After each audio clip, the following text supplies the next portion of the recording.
People are afraid in Vancouver. You shouldn't have to walk down the street looking over your shoulder, but that's the way it is now. You just kind of get used to this being part of what it means to be a Vancouverite. This isn't normal, and this is actually something wrong, and that we should hold our political leaders accountable for presiding over something that is clearly not okay. We had a good city in the 90s. What the f*** happened, man?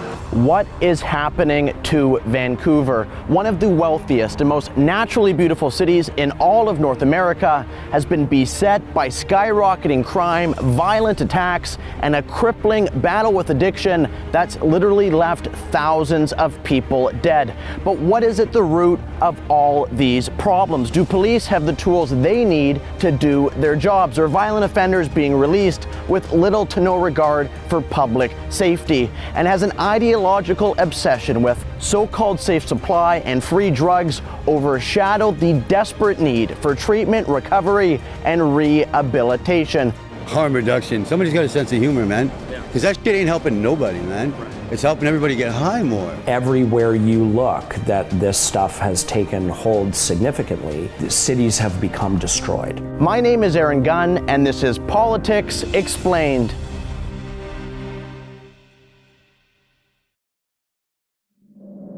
$174 more deaths lost to illicit drugs in BC. There was an altercation, an exchange of gunfire, and a man in his 40s was shot dead.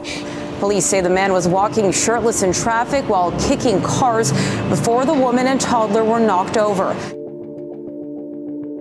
Vancouver is dying. Crime is on the rise, violence is rampant, and residents don't feel safe in their own communities. A trend that's only been accelerating over the past few years. According to the Vancouver Police Department's Public Safety Indicator Report, when compared to average crime rates between 2017 and 2019, 2022 has seen robberies up 21%. Assaults against police officers are also up 21%, and violent assaults as a whole are up 36%. And these stats undoubtedly underestimate the problem, since in the first quarter of 2022, 40% of all non-emergency calls went unanswered. What was once contained to the downtown east side is now spreading into the rest of Vancouver, affecting businesses and residents across the city. I set out to see just how bad it has gotten and how the people who live and work here have been affected. I met first with the owner of an Italian restaurant in Vancouver to see the impact rising crime has had on his business. I started my business on the Drive back in 1998. We used to be able in summertime leave our doors and windows open during the night. Well, now you can't do that. I mean, we had panhandling, illegal vending, people trespassing in the doorways. I mean, it's really gotten out of hand. For example, they'll come in, they'll try to steal the tips right from the counter. They'll try to steal the cell phone. Like, you know, I had one of my employees just put the cell phone on the counter. The guy reached over like this and grabbed it. We had people like shooting up in the washroom, the defecating, urinating anywhere. The needles that you find all over the place. And that happens around here too? Oh, it happens everywhere. It happens all over the city now. I mean, it's insane. I caught a guy doing the graffiti, but I thought, like, do I confront him? Do I call the police? So I called the police. The police came, and this guy had a hatchet in his backpack. So, I mean, if I would have confronted him, who knows what would have happened. And Frederico isn't alone in feeling this way. According to a survey conducted by the Greater Vancouver Board of Trade, 44% of businesses say crime and public safety is the top issue they're dealing with. The problem has gotten so bad that businesses are taking extreme measures to prevent theft, or leaving certain areas altogether. But widespread lawlessness is impacting more than just businesses. The residents of Vancouver are living under threat of a new and terrifying trend of random assaults and stranger attacks. Delivery service employees stabbed. A woman casually walking down the street struck in the head with a hammer. racially motivated assaults, and even a woman who was literally set on fire. And these are only a few of the many stranger attacks that occurred on the streets of Vancouver this year alone. It's gotten so bad that according to the Vancouver Police Department, unprovoked attacks on strangers have jumped 35% since 2019. I met with a leading crime analyst for the Vancouver Police Department, Arzu Zarabian, who explained to me just how stranger attacks have spread across the city. What used to be normal in the downtown east side, which I'm not saying is right, but what used to be normal and people would just walk by has now transferred in Kitsilano and downtown, in Mount Pleasant area. There's 4 random attacks a day is what's been reported. And your likelihood of being a victim of a random assault is 1 in 4. Wow. If you are a Vancouver resident. And again, that's reported crime. It's become the norm that if someone looks at you the wrong way, you shouldn't look back or you shouldn't say something back because you don't know what may happen. That was a story that I remember hearing as a kid about certain cities in the United States. I never thought that would happen in Vancouver. But evidently, it has. Morella Gibbo is the mother of a woman in her 30s who was the victim of a random violent assault in Kitsilano. I met with Morella to get her daughter's account of exactly what happened. It's 2:30 in the morning, I get a phone call, and she's like in shock. And she's like, I just got mugged, and I think they broke my nose. They punched my face. Oh my God, what am I gonna do? She's walking down a very quiet, residential, upper class, upper scale neighborhood, and these 2 guys pass her, and then they double back and they have like scarves. So they're masked their face, right? And one guy grabs at her purse and rips off her strap, and the other guy takes her headphones and smashes them and then says, give me your phone. And then he punches her 7 times in the face saying, give me your phone, give me your fucking stuff. And she's like, what the fuck? And she's being punched in the face. I guess the one guy that had pulled on her purse, he hadn't been hitting her. So I don't know if he just thought and walked away. And then this guy that had been punching her in the face for 7 times, he just stopped and followed his friend.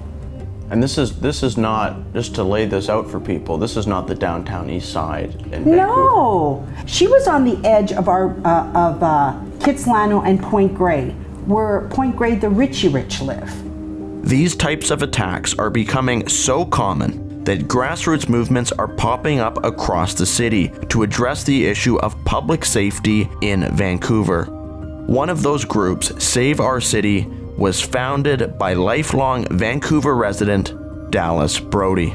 Things have definitely gotten worse. I would say I've seen the most dramatic decline in the situation in Vancouver in the last 2.5 years. Downtown Vancouver, the days of me wanting to go down there and spend time just strolling the streets, no way.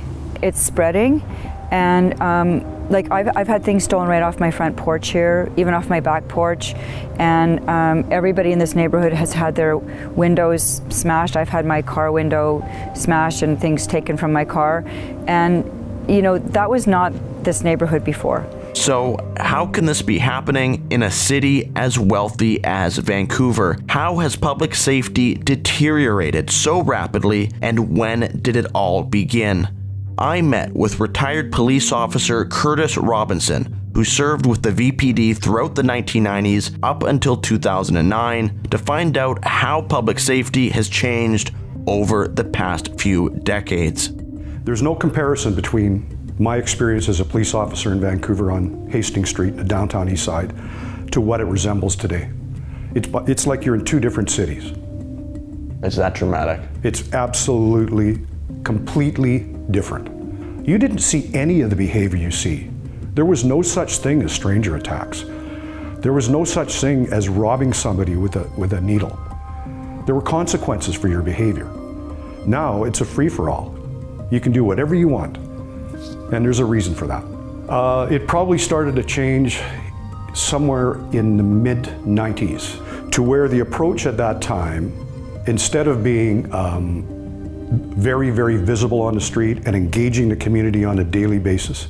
The focus in the mid-90s started to change when a certain commanding officer decided that perhaps it might be a nice idea to broker a friendship with the people, the residents of the downtown east side. And that's when it started to erode. They didn't want to be friends with us. And it wasn't our job to be friends with these people. It was our job to control behavior and maintain the peace. So once the line started to be moved, instantly they took advantage of that.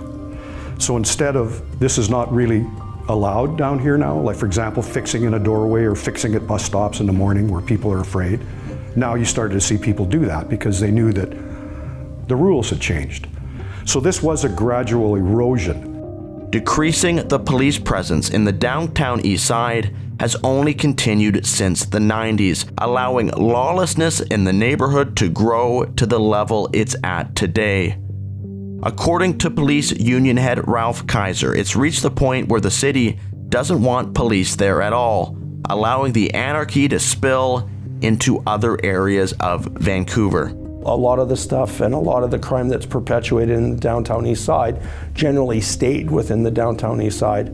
That's not the case anymore. We have random stranger assaults and attacks across the city now, and it is really concerning. You join this job because you're joining, you want to help people and whatnot, and you're literally in a position working in that neighborhood. Like, who are you helping? No one wants your help. The city doesn't want you to help anyone. You know, you're literally just sitting and wait until something really bad happens to then go deal with it, right? But there's no proactive policing at all. Particularly in the last little while under the current mayor and some of the council. Gradually what happened is special interest groups and others started to press the city mayor and council about what they felt were oversteps by the police. Things like, for example, stopping and talking to somebody on the street.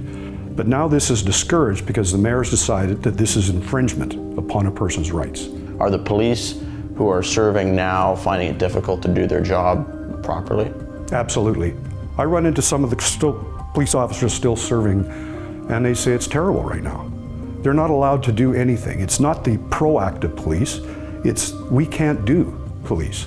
And the thing too now is it's really hard to hire good police officers now. Not too many people want to do this job anymore. You're on the news every day.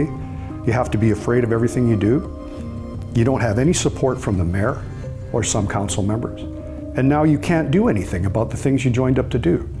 The restrictions placed on basic police functions by Vancouver Mayor Kennedy Stewart has undoubtedly caused Vancouver's crime problem to get worse.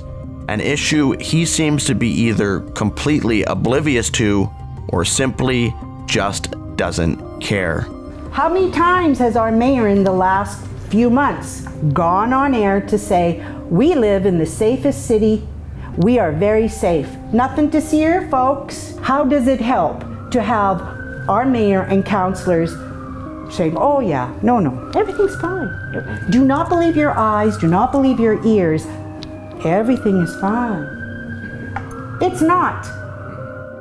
On top of ignoring the issues caused by the restrictions he's placed on police, Kennedy Stewart exacerbated the problem even further by joining the notorious Defund the Police movement and slashing nearly $6 million off the VPD's budget in 2021.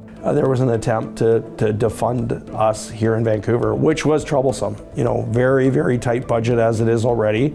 We're severely under-resourced, and now ultimately, you know, we're not getting the funding that we need to continue just literally to keep the lights on. We have a mayor that took away a big part of their budget this year, and they had to go to the government of BC to have their budget reinstated.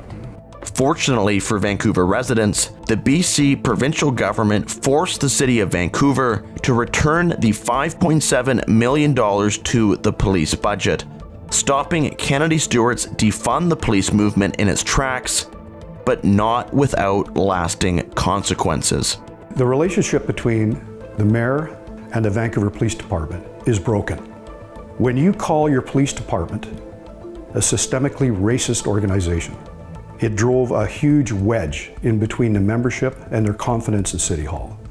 You can't do that in an organization that is 50% non-white. Take a look at the command level. This is not a racist organization. But he has gone a long way to try to promote that narrative. This woke, nonsensical narrative about the VPD promoted by Kennedy Stewart erodes public trust in police and makes it harder for them to do their jobs. Facing budget cuts, restrictions on basic police functions, and a mayor who wants to make the job of police harder at every turn, it's a wonder how the rule of law is enforced in Vancouver at all. But even after dodging all these obstacles and actually being able to make an arrest, there's no guarantee that the criminal will be prosecuted. In many cases, they might even be back on the street the very same day. You go sometimes through quite a bit of work to apprehend, catch a criminal. A lot of times, they are released. We can't have violent people wandering around our streets scaring people because it becomes a jungle.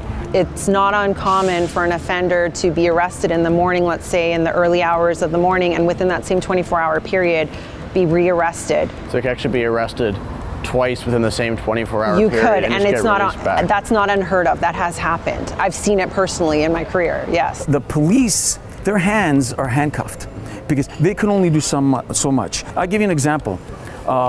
There was one guy that was arrested here. The police said, we arrested that guy like hundreds of times, literally.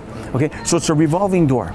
The revolving door justice system describes the catch and release policies put in place by Canada's politicians and made worse by many of the judges and prosecutors that they appoint. Criminals are arrested and released again, in a cycle of never-ending perpetuation of crime, allowing violent offenders to serve little to no jail time and return back to the street to offend again. This leads to a small number of prolific offenders who commit the vast majority of crime in Canada. For example, in Vancouver, just 40 people have been responsible for over 6,300 incidents. Really, it is a revolving door. And it doesn't send a message to anybody except that you're going to get a slap on the wrist and go back out and do it again. These people now understand that they're allowed to do just about anything. And there is absolutely no deterrent to change your lifestyle.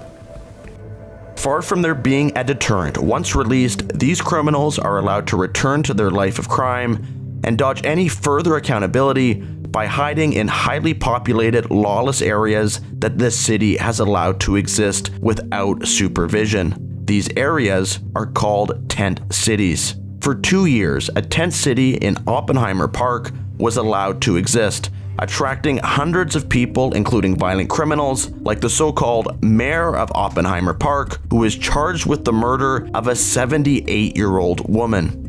In June of 2020, after the Oppenheimer Park tent city was shut down, the people living there moved to Strathcona Park and set up a new tent city. In the first 7 months of that year, calls to the VPD about weapons in the Strathcona area jumped by 50%. Calls about threatening behavior rose by 14%, and break-ins in the area increased by 68%. There are criminals that are drawn to those areas because there's, like I say, it's like a state of lawlessness, and they're able to come and go as they please, no rules. We had a murderer that was living in Strathcona. There was a criminal element embedded in there. There was a group, for example, that did a home invasion and murdered a woman. There was all kinds of weapons found in there in Tent City. These weapons were used to terrify the Strathcona neighborhood. Katie Lewis, the vice president of the Strathcona Residents Association, an outspoken critic of the Strathcona tent city, was brutally attacked on her front steps after walking by the park. She was struck in the head with a metal pipe several times until she lost consciousness. the Strathcona Tent City was finally removed by order of the Vancouver Park Board in April of 2021. But the drama of tent cities in Vancouver was far from over. If you enable a certain behavior, you're going to get more of it. I mean, just take for example, on July 1st, they said they weren't going to clean up any tents or any things on the streets of downtown East Side. With less than 24 hours, you had Tent City now. On the street, it's not a park anymore. A new tent city sprung up right on the street of the downtown East Side. This happened right after the city announced a dramatic policy shift. The city stopped doing what was called street sweeps, and that's the city engineering crews that would go down daily and literally sweep and clean the 100 East Hastings. You know, there's certain groups within the city that didn't like the idea of the police or the city being there and cleaning the street, and you know, that's their home. We shouldn't be, you know, entering their homes, taking their homes, their property, etc., etc. So okay, the city's decided we're not going to do this, and no sooner than that day came, then again the tents started creeping up and popping up. The tent city on the streets of the downtown East Side was a shock to local residents. The area, which was already unsafe, was now harboring dangerous criminals in plain sight. The impact of the tent city was felt immediately. The downtown East Side, the 100 East Hastings, it's not a safe place. There are residents that live in those buildings in and amongst that tent city, and they don't feel safe. They can't come and go as they please. You know, there's a gentleman that lives down there, he's disabled, he's in a wheelchair, and like he's trying to maneuver through all these tents and all the stuff that's laying around, and someone took offense to him trying to get through there and stabbed him in the back, right? Like it's unbelievable, right? The tents allowed criminals to hide weapons right along the street. After receiving information that guns and drugs were being stored inside a tent, the VPD responded and found 2 firearms, including a loaded shotgun, in one of the tents. You can only imagine what else was lingering nearby. I wanted to see firsthand just how bad the downtown East Side tent city really was. So, accompanied by 2 police officers, I headed down there. What I saw was truly shocking.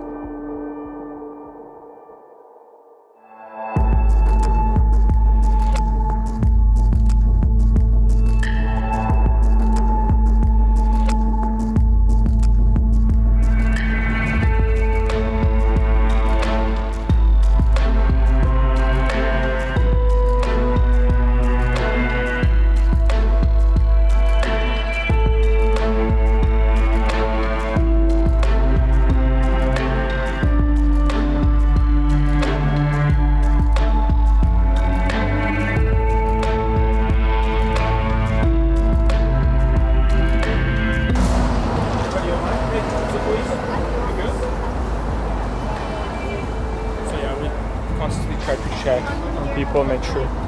Yeah, no, it's part. I was just making sure he's alive.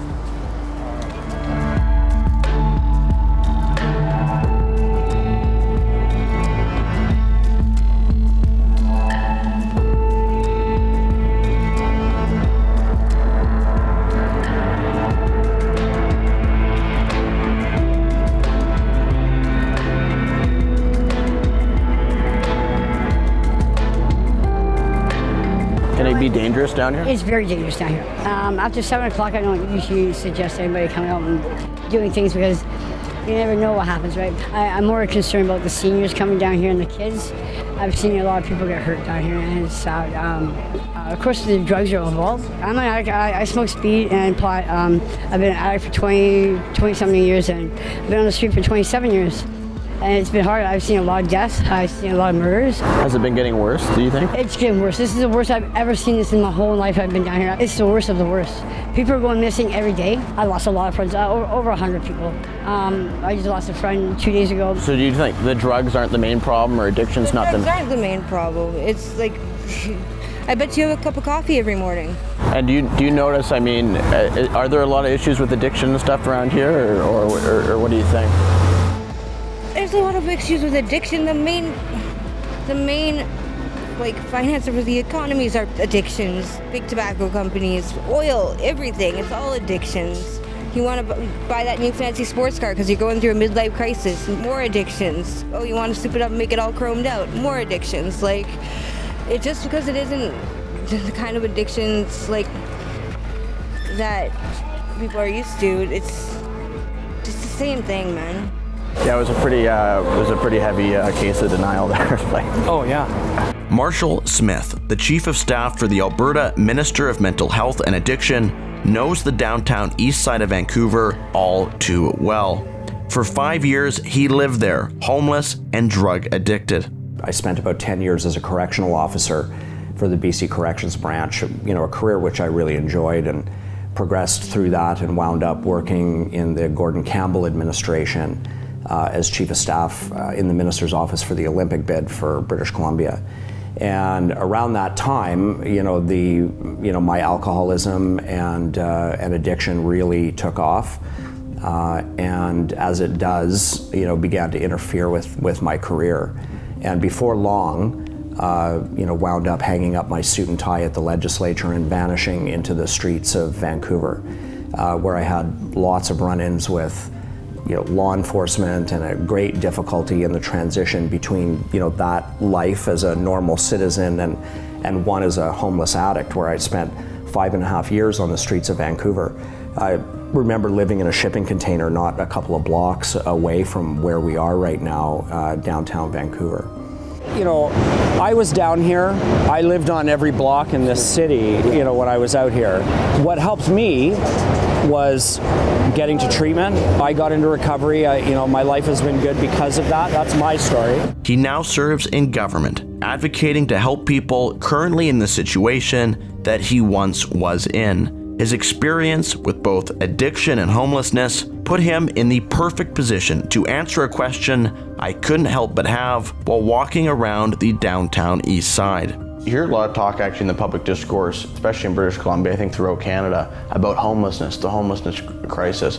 Is there a homelessness crisis in the sense that we just don't have enough homes, or is this really all about addiction and drugs, and that's at the root of this problem? Yeah, 90% of it is about drugs and addiction. People are not living in tents on the downtown east side because they can't afford rent. They're doing that because they're severely addicted to heroin, cocaine, and fentanyl. People are not living under overpasses. Because they don't have the opportunity to get an apartment. They're there because they're suffering from significant mental health and addiction issues. And so while there's a duality of issues, yes, they're homeless, but there's a reason why. And so we need to make sure that we're attempting to solve the right problem. But what a lot of people don't know is that the government has done a pretty good job in finding homes for people. The element that you see in Tent City, etc., they want to live there. With BC housing and the modular housing and everything, you get a lot of housing, but then there's a lot of restrictions. So everybody wants to be on the street. So you're not necessarily talking about the homelessness problem as there are not options. There are options. What many people might not know is that housing programs for people living on the street are widely available in Vancouver. Over the past 4 years, 1,400 permanent supportive homes have been built in Vancouver by the government, with 350 being added just this year. But although these buildings provide support services for drug-addicted residents, overdoses inside rooms are common. Data collected by police between 2017 and 2021 reveal that 50% of suspected deaths from overdose in the city occurred inside SROs and other supportive housing. I met with a recovered addict who spent 60 days getting clean in a treatment facility before he was sent to one of these government-funded SROs. I had arrived there and they took me upstairs, and as I was passing an office heading to my hotel room, they basically had offered me meth pipes, crack pipes, needles, and sent me off to my room, which at that time I turned it down, but approximately 10 minutes after I got in my room, I had a knock on my door, and it was the person across the room, or across the hall from me, offering me a free sample of heroin, essentially. So I relapsed that night and was living there for, I think, approximately a year. and I'm in a situation where there's literally a drug dealer across the hall from me and down the hall from me, so like, I'm gonna end up dying in this situation. Look, as a person in addiction, the worst thing you can do for me is to give me 4 walls and a door that I can lock. You will quite likely find me dead on the living room floor at some point, because we know that 70% of fatal overdoses happen at home alone on the living room floor. So statistically, rapidly housing people who have serious addictions and secreting them away into hotel rooms and apartments is very dangerous for them. I think the phenomenon is much more complex than just people not having enough shelter, not enough roofs over their house, over their heads. It's something much more that they're just living in a state in which they're not in control of their own lives, they're not healthy, they're not happy. And I think that overwhelmingly correlates with drug use.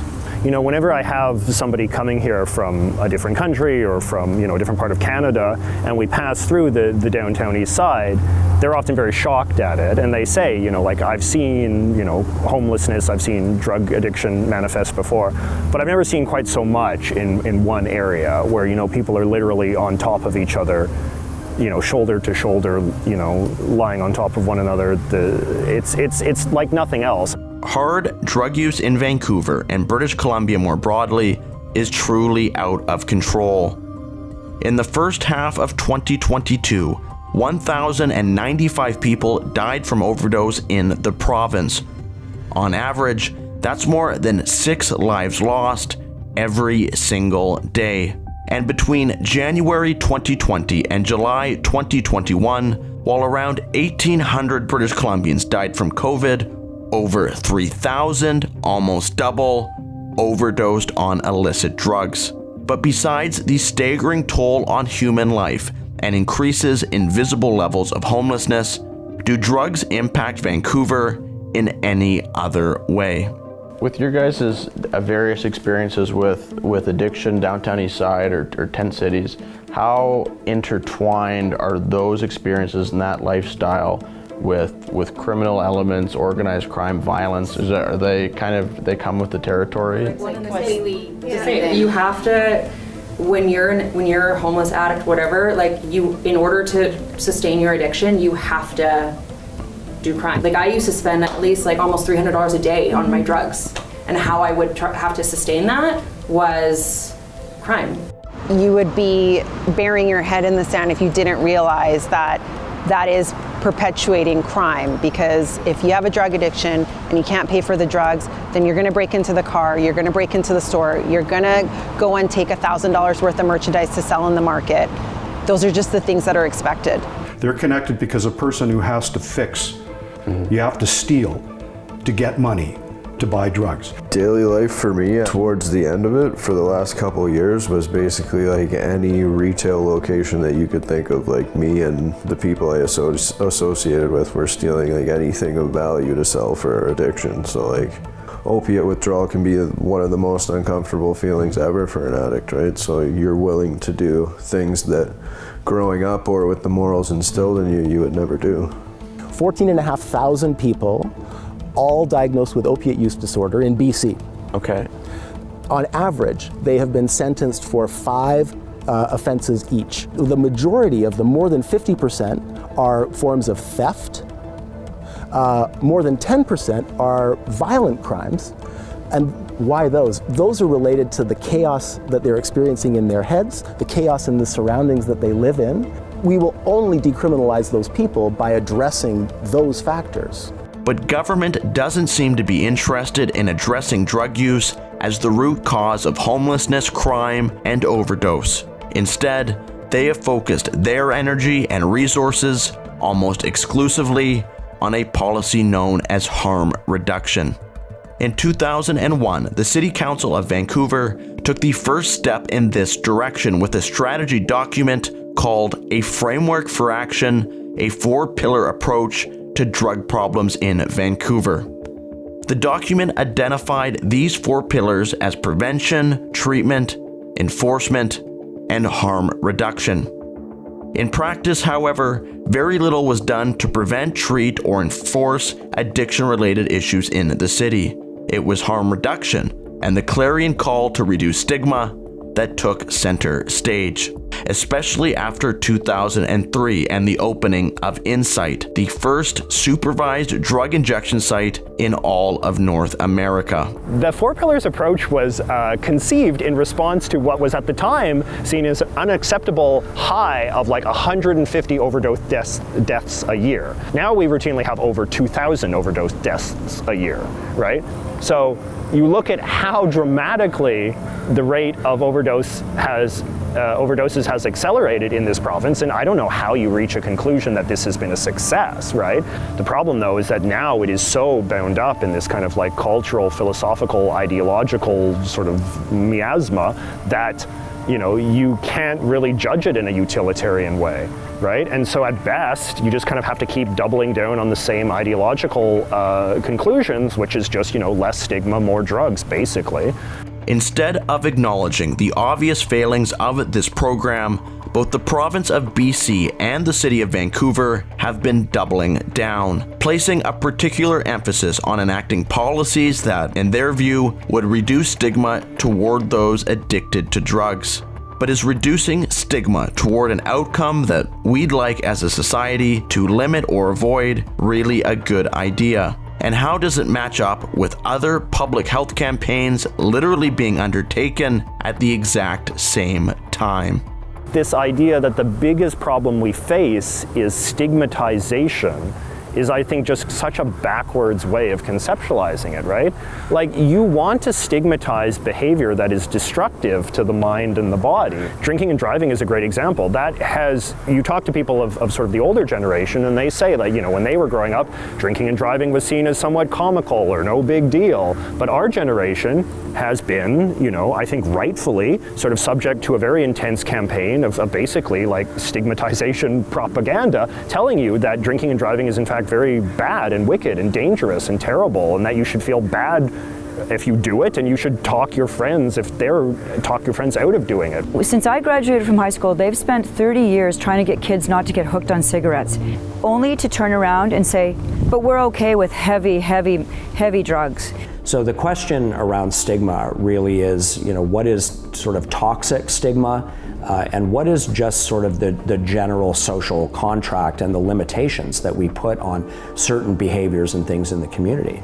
Maybe the most prominent example of recent attempts to destigmatize and even normalize hard drug use in our society was the very public announcement by the NDP government that, with the support of Ottawa, they would be decriminalizing the possession of almost all hard drugs, including heroin, fentanyl, crystal meth, and cocaine.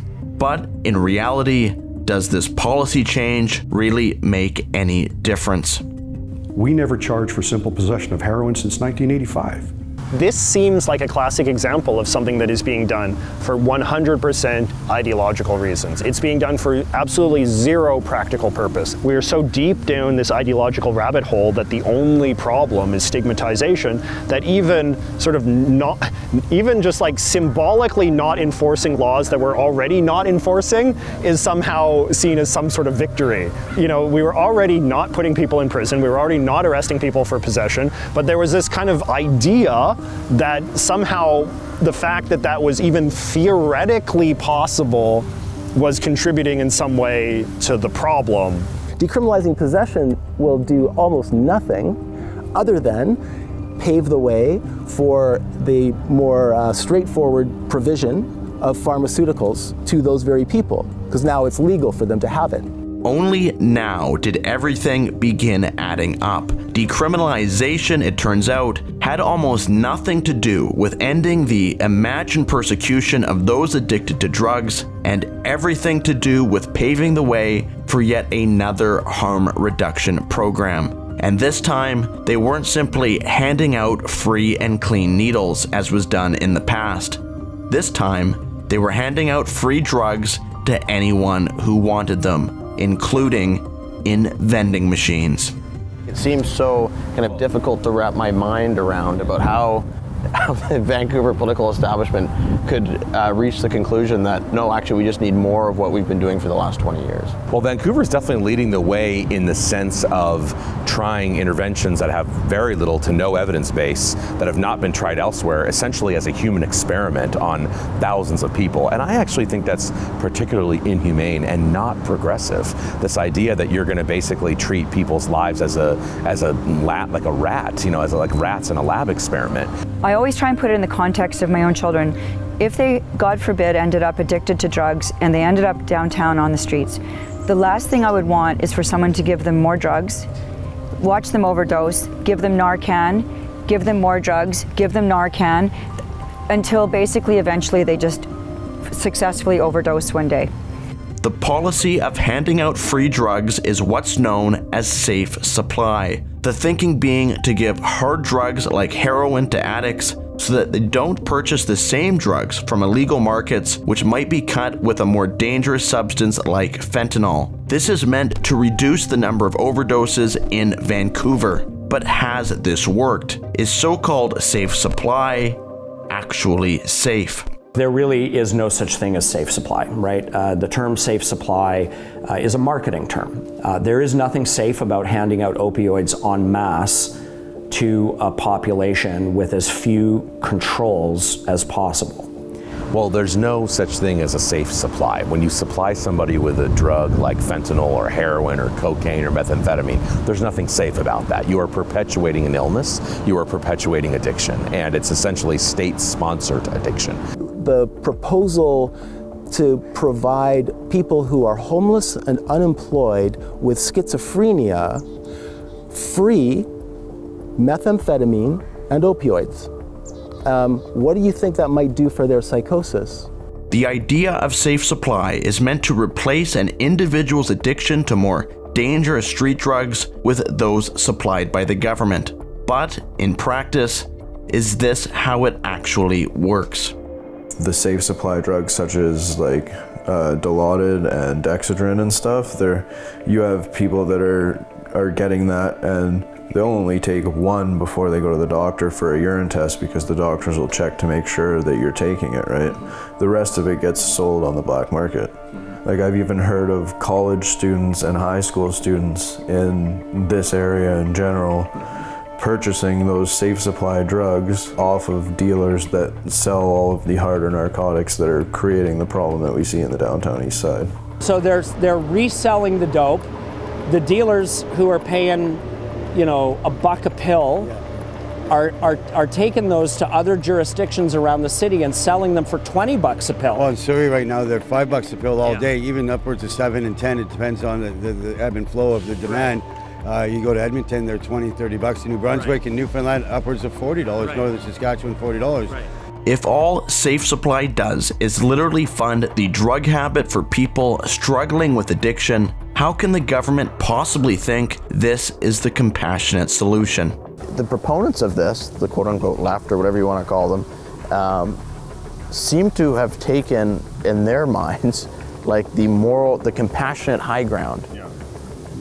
But is this really the compassionate solution for the people that are living this life? Well, I certainly don't think so. I don't think it is.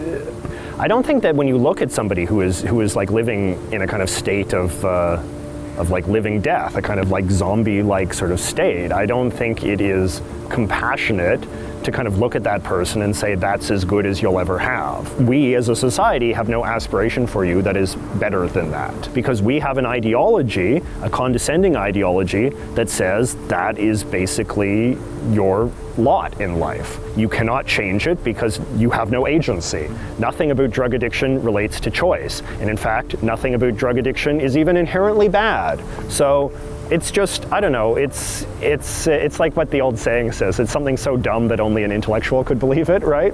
But apart from ideology, there are other, more sinister reasons behind this new push for safe supply. Like any big government program, someone is always getting rich. There's a small world of researchers that have been perpetuating these very extreme policies who not only evaluate the policies themselves, so they run the program, have an incentive for the program to have a positive study come out.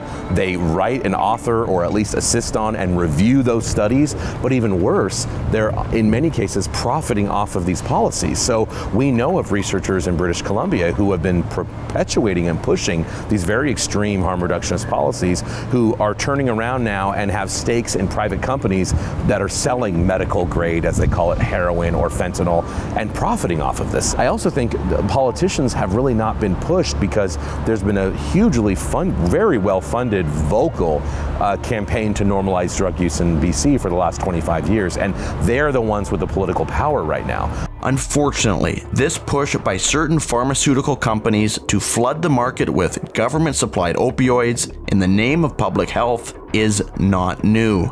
In fact, we've been here before. History is repeating itself. We got into this mess, with the OxyContin crisis, when the manufacturers of that drug widely distributed those pharmaceuticals in the community, and we're here because of that. A legal regulated market of opioids was not safe. They were not taken by those who were prescribed. Public health did not benefit as a result of that. And so if you fast forward to today and you look at what is being said about safe supply, advocates for this policy are saying the same thing, that a legal regulated supply of drugs would be safe, that public health would benefit, that they'd only be taken as directed, and that you should get over it, because opioids are a good thing. The fact that those things are being said today by advocate groups that are not connected with the pharmaceutical industry is irrelevant, right? It's going to be very dangerous. So why, given all this, has the government continued to push an opioid-driven solution to a problem caused by opioids in the first place? Well, maybe it's because the government thinks addicts are somehow past the point of no return. The chief medical officer, Bonnie Henry, basically came out and said, if you're addicted to alcohol, there's treatment that we can give for you to get better. But if you're addicted to opioids, there's kind of no effective treatment for that. Yeah, I mean, it's really unfortunate to hear from respected medical authorities that we don't have treatment to help people addicted to opioids. We do. The fact that people recover is undeniable, and it is either shockingly ignorant or something else to say otherwise. Dr. Bonnie Henry's comments are outrageous and unprofessional. As far as I know, Bonnie Henry is not a medical expert, when it comes to addiction. So if she's going to be weighing into these areas, she may want to go back to medical school for a bit and do some training on the illness of addiction and how to successfully treat it. And the consequences of comments like that can be catastrophic to individuals who are hearing them. They can be very, very harmful for somebody in her position to say. The unfortunate thing is it's not just statements by Bonnie Henry and stuff that try to reinforce that. I was basically told by a doctor that my only path was to be on opiate replacement therapy for the rest of my life to achieve some sense of normalcy. That was a very crippling thing to hear because you lose a sense of hope. You think you're not going to be able to make it out of this. That's not true. I've seen proof of otherwise. I am proof of otherwise. British Columbia's attempts to medicate the addiction crisis away and reject the possibility of recovery for thousands of people is not an approach shared by much of the rest of the world. Many countries have shown you can have tremendous success curbing addiction through government-supported treatment programs. And there's maybe no nation cited more frequently in this regard than the small European state of Portugal. One of the biggest misconceptions is that Portugal has a laissez-faire approach, that they've essentially legalized drugs. In reality, what they've done is they've set up mechanisms to get people help, have some accountability when you're using. When you're using a small amount of drugs in Portugal, you're not just given a nod and told to go on your way. You actually are brought into a 3 to 5 person panel that assesses your drug use and figures out if you need to go to treatment, if it's more of a warning, if it's more, and they they kind of examine the individual cases. That's very different than what BC is proposing to do by decriminalizing all drugs. Portugal is really a very conservative society with a really aggressive policy of intervention. And that is why the Portugal model is successful. I don't see any significant investments going on in British Columbia to reform the system of care. I see a lot of Band-Aid solutions. Most of them involve very dangerous pharmaceuticals and a suite of ideological policies that are proving to be failures, not just in Vancouver, but all the way up the west coast of the United States. Although the BC government seems uninterested in adopting successful models for treatment and rehabilitation from elsewhere in the world, this hasn't stopped nonprofits and societies from stepping up to fill the void. I met with the founder of the Last Door Recovery Society to discuss how his organization has helped men recover from addiction, including opioid addiction, for over 35 years. So we look at it, we don't see people as crazy, but we do see them as being restored to sanity. And to see the families come back together and to see love and gratitude and community and see guys with their kids, it's gold, you know. That's why I did it in the first place. And it's a lot easier than people think. It doesn't take that long, you know, within, weeks you feel better and you can eat and sleep and some normal. And you get a bit of clean time and people come back to sanity, they get that clarity. A lot of programs you go in and people are they're medicated the entire time they're there. And they look at those drugs like, like it's medication. No, it's drugs. You're giving painkillers to somebody that isn't in pain. What do you think is going to happen, like that? I compare harm reduction to this. Let's do a drunk driving program, and if we're going to do proper harm reduction, we have to teach people to drive drunk. Does that sound insane? That's insane. The Last Door Recovery Society has a different approach than Safe Supply and harm reduction, and that is to foster a community to support and help those addicted to drugs to achieve complete and lasting abstinence from substance abuse and remission of their disease. Now they're saying, well, abstinence puts you in danger of overdose. Using puts you in danger of overdose, All you hear in the media is decriminalization, safe supply. They don't write about people's stories of someone that gets well. Like I've got 16 years clean coming up, I have my own story, right? So when people say like recovery doesn't work, when politicians say it, when doctors say it, people in the media say it, it's unattainable, it's a lie. I have almost 18 months clean at the age of 18, and it's like abstinence-based recovery works. Like I see it every day. I'm constantly surrounded by it. I got my child back. I got a meaningful job. I got a home. Does harm reduction provide that for me? Did it? At any time of my life, did it give me something meaningful? And I got clean pretty easily, I think, because I wasn't introduced to harm reduction. Because if I knew about it, honestly, I don't know if I would be clean. Keeping people sick and keeping them where they're at, where's the humanity in that? For many addicts, it might seem like there is no hope of recovery. For many homeless living in tent cities, a normal life of stability might seem impossibly out of reach. And for residents of Vancouver, the condition of their city, including the random violent attacks, might seem a situation too far gone to get back under control. But these are false realities. This isn't normal, and we should not allow our politicians to convince us otherwise. A city as rich in natural beauty and economic prosperity as Vancouver deserves better than this. I mean, the buck stops with the mayor. Period. It's absolutely a disgrace. So hard decisions have to be made, and this mayor is not making them. My worry for places like Vancouver is whether things get to a tipping point of no return. I often wonder how bad things are going to need to get in order for the general public, the voting public, to wake up and start demanding that political leaders actually take some substantive steps to fixing this. In 2001, you had said like, there's going to be crack pipe vending machines. You know, people would have thought you were some sort of like completely insane, paranoid right-wing crackpot. So I think that if there's one thing we've kind of learned from Vancouver's approach to dealing with drugs, it's that, you know, there is no such thing as a scenario that's too wild to contemplate. My name is Aaron Gunn, and this has been Politics Explained.